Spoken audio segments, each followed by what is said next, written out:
everyone, and welcome to my YouTube channel. My name is Wumi Ajayi. I hope you're well, and I hope all is well in your world.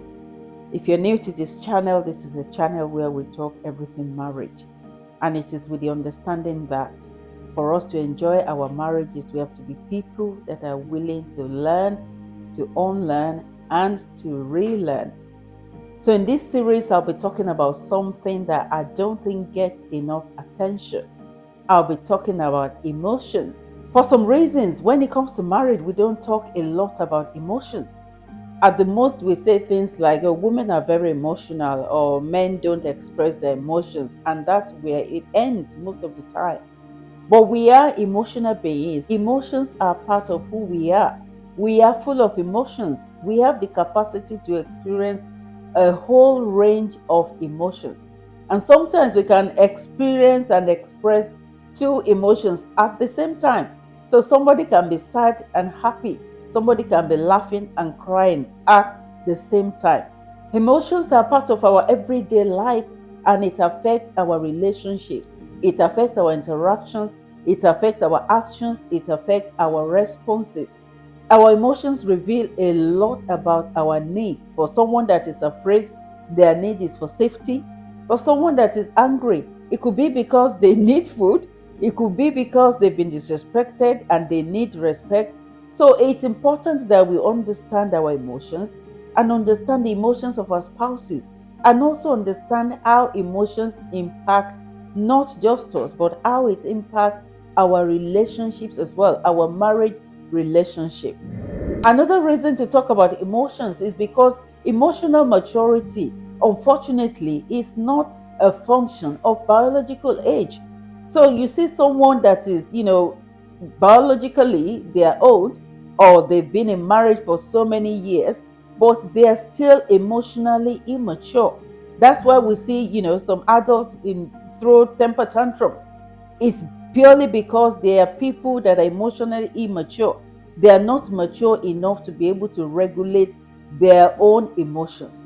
And our marriages will suffer if we are not intentional in understanding emotions and in growing ourselves emotionally as well. So, emotions are very complex. It involves our brain. In fact, the origin of our emotions is from the brain. It involves mental responses as well. So when we feel something, it's as a result of an event. Maybe someone has said something, or something has happened, or someone has done something that's made you happy or that's made you angry. And there's a way that our bodies physiologically will respond to such things. That's why we experience things like, if you're afraid, you can have palpitation because your heart is beating so fast. And sometimes when you're happy, you can also experience palpitation in your heart. Sometimes when you're in love, your heart skips a beat. The body responds, sweating and all sorts of things that how our bodies physiologically respond to emotions. But there's a third aspect of emotions, which is the behavioral response, which is the one that we can actually control. How we respond to the emotions that we're feeling. Like how when we smile because we're happy, we laugh because we're happy, we cry because we're sad, we frown because we're frustrated or we are confused. Some people shout because they're angry. Those are the behavioral responses to our emotions, and those are the ones that we need to be looking at controlling. There are two types of emotions, like the positive ones, like the happiness and love. They are the emotions that promote growth and connection. The negative emotions are like fear, anger, disgust. They are the ones that signal that there is a threat or that there is a problem that we need to pay attention to. And we need to be able to manage both the positive and the negative emotions, and especially the negative emotions, because they are the ones that tend to cause us to have behavioral responses that are negative and that negatively impact our marriage relationship. So in this series, I'll be looking at different aspects of emotions. I'll be talking about emotional vulnerability, emotional safety, emotional intelligence, how emotional intelligence affects our conflict resolution, and a few other things. So let's start with emotional vulnerability. Emotional vulnerability in marriage is not an optional extra. emotional vulnerability is required in marriage. It is when we have the courage to let our spouses know the real us. Emotional vulnerability is based on honesty, trust, and openness. It is our willingness to be able to share our thoughts, our feelings, our fears, our needs, and our disappointment and hopes with our spouses, even when sometimes it feels uncomfortable and even when it feels risky. In Genesis 2:25, the Bible says Adam and his wife were both naked and they felt no shame. From that scripture, we can see that the intention of God for us in marriage is that we're emotionally vulnerable, that we don't hide any part of ourselves from our spouses. Emotional vulnerability is meant to strengthen our marriages, it's not meant to weaken it. So, if we look at being physically naked is the most vulnerable that any human can be in the sense of our physical body.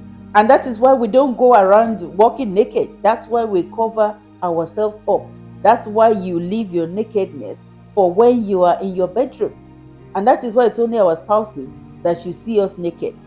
It is the same level of physical vulnerability that we need when it comes to emotional vulnerability in marriage. It is allowing our spouses to see the part of us that we will keep from other people, the part of us that we will hide from other people. And God's intention in marriage is, giving us a companion, someone that we can walk through the journey of life with. And it's not just so that we can share our bodies, it is so that we can share our souls. So, emotional vulnerability is being able to bear our souls with our spouses. It is being able to share our insecurities. Things like, oh, maybe you feel insecure about your look, or you feel insecure about being good enough or doing enough. Being able to share our fears, the things that we're afraid of. Oh, I'm afraid that, maybe because my parents are divorced, I'm afraid that, I'm afraid of divorce. What can we do about it? Being able to share our emotional needs, things like, look, I need more affection. I need you to spend more time with me. There is nothing wrong in bearing our souls with our spouses. And other things like our past hurts, maybe things that has happened in our childhood, or maybe even things that have happened in our relationship that is still hurting us. We should be able to share them with our spouses. Our struggles, the things that you struggle with. Maybe, I struggle to pray, or I'm feeling overwhelmed, I'm feeling lonely. Whatever it is that are our struggles, our spouses should be the people that we're able to share those things with. Emotional vulnerability is not being weak. And I think this is important, especially for men. Most cultures will see men that are expressing their emotions as, oh, you're just being weak. And they associate masculinity to being able to keep everything in, don't cry, don't show emotions, don't show anything. That is not what masculinity is about, because when God created us with those emotions, they are to be expressed. So, emotional vulnerability is not being weak. Emotional vulnerability is also not sharing every thought without discretion. You just say it as it comes to my mind. That is not emotional vulnerability. Emotional vulnerability does not mean that we accept disrespect or abuse. It is not that we start talking to our spouses anyhow. That is emotional abuse, not emotional vulnerability. It is also not being emotionally dependent on our spouses for everything. It is not using our spouses as a jumping ground rather than growing emotionally enough to be able to regulate our emotions and to deal with some of our emotions. So, healthy vulnerability is what we're talking about. Healthy vulnerability is when we're open to our spouses, but we're still able to exercise discretion. We don't talk anyhow. We maintain our boundaries, their boundary, and our personal boundary, and there is mutual respect. We don't use the excuse of, oh, I'm just being emotionally vulnerable, oh, I'm just being angry, and then we talk to our spouses anyhow. When there's emotional vulnerability in our marriages, some of the things that we'll be able to see is that we will be able to admit when we're hurt. So if my spouse has hurt me, I will feel able to tell them that they've hurt me. And the other way, and it's the other way around as well. If I've hurt my spouse, I'm able to admit that I've hurt them, and I'm able to apologize when I am wrong. That requires emotional vulnerability. That's why I'm saying that emotional vulnerability is not an optional extra. Where there is emotional vulnerability, we're able to express our needs clearly instead of expecting our spouses to guess. So if I need you, I'm telling you, look, I need you, I've missed you. Rather than getting angry, rather than, expecting them to know that, oh yeah, you should know that I need you to spend time with me. You should know that I need you to respect me. Where there's emotional vulnerability, we're able to express our need. And where there's emotional vulnerability, we can discuss our fears, our dreams, even when they sound ridiculous, even when they don't make sense. We feel free to discuss them with our spouses without fear of mockery. We don't expect them to say, "Oh, that's rubbish," or "Oh, you that's stupid. How do you think that's going to happen?" No, our spouses should be the ones. They should be our safe place, people that we can discuss things with without worrying that they're going to make fun of us. Where there's emotional vulnerability, we feel safe being ourselves. When we're around our spouse, we don't need to act, we don't need to pretend, we don't need to cover up. That is when there is emotional vulnerability. And that is what every marriage should aspire to have. And I know there are reasons why people struggle to be emotionally vulnerable. But I will mention a few, but it's important that we're able to identify what is stopping us and address it. Sometimes it is us that needs to address it. Sometimes we need to sit our spouses down and talk about these things.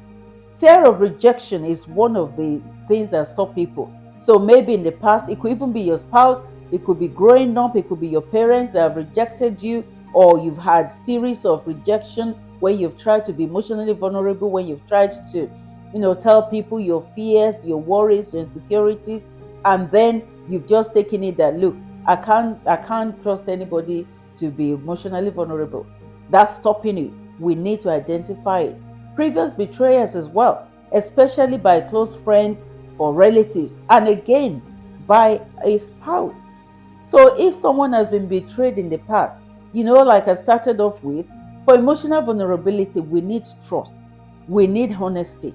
So when you feel that you can't trust your spouse, or you feel that they've betrayed you in the past, then it becomes difficult. We need to identify it and we need to discuss it. Along the line is trust issues as well. When there's betrayal, of course, it affects trust. But some people also have trust issues, which could be, traced back to maybe their growing up or childhood or previous relationships that means that they find it really difficult to trust. Then that needs to be addressed. Childhood experiences, like I said, it could be where emotions have been dismissed or, like we said, rejection. Then it's important that we identify what is stopping us.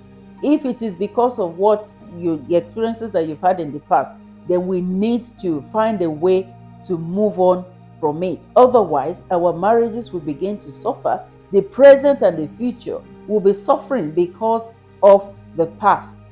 There are also cultural or personal beliefs that might stop people. Some people believe that emotions should be hidden. You shouldn't talk about how you're feeling. You shouldn't talk about your fears. You shouldn't talk about your insecurities. Those are wrong ideologies. Those are wrong mindsets that we need to disabuse our minds from. So as a roundup, I want to talk about a few importance of emotional vulnerability in marriage. I believe I've been talking about some of them as I've been going along. The first one is it helps us to build trust. It helps our spouses to actually know that we are genuine. When you are able to bear your souls to each other, it builds trust. And we have to be careful again to make sure that we don't betray that trust. Because when we betray our trust, say maybe our spouse tells us something about their dream or their fears, and then we go to carry it to tell our friend or tell our sister or brother or family members, then we are betraying our spouse's trust. So it's important that we are very, very careful not to share things that our spouses have shared with us with other people. Because once we betray their trust, then we have to start again to start to build it. Emotional vulnerability also helps to build intimacy. Emotional closeness grows when we're able to share deeply. When we go beyond the surface conversations, surface, oh, how are you? How was work? To talking about our insecurities, our fears, our feelings, our needs, there is no way that we will not grow emotionally close. It also increases understanding. Our partners, our spouses understand us better. We are not, they're not needing to guess. They're not needing to, to read our minds, because when we are people that have learned to be emotionally vulnerable, we're able to express our needs. I need more of you. I need more time. I need you to respect me more. I feel disrespected. I am afraid. We're able to express our needs. It also helps us to resolve conflict more amicably. I'll be talking about, emotional intelligence and conflict resolution as part of this series. When we are honest with our emotions, it often uncovers the real issues behind some of the conflicts that we're having. So, for example, if someone says, "You never spend time with me," what they're actually saying is, "I've been feeling lonely lately and I miss you." But if we have not grown, in our emotional vulnerability enough to be able to express our needs, it then becomes a conflict. "You never spend time with me." And then the other person also gets defensive, and then a conflict ensues. But when we learn emotional vulnerability, we're able to express what we need rather than blaming our spouses, rather than causing unnecessary conflict in our relationship. In the next video, I'll be looking at building emotional safety, because in marriage, there is no way, if I don't feel safe, if we don't feel safe emotionally with our spouses, there's no way that we can be emotionally vulnerable with them. So, thank you so much for joining me in this episode. I hope you can join me in the next video. Remember, like I always say, marriage is to be enjoyed, not to be merely endured. God bless you and see you in my next video. Bye.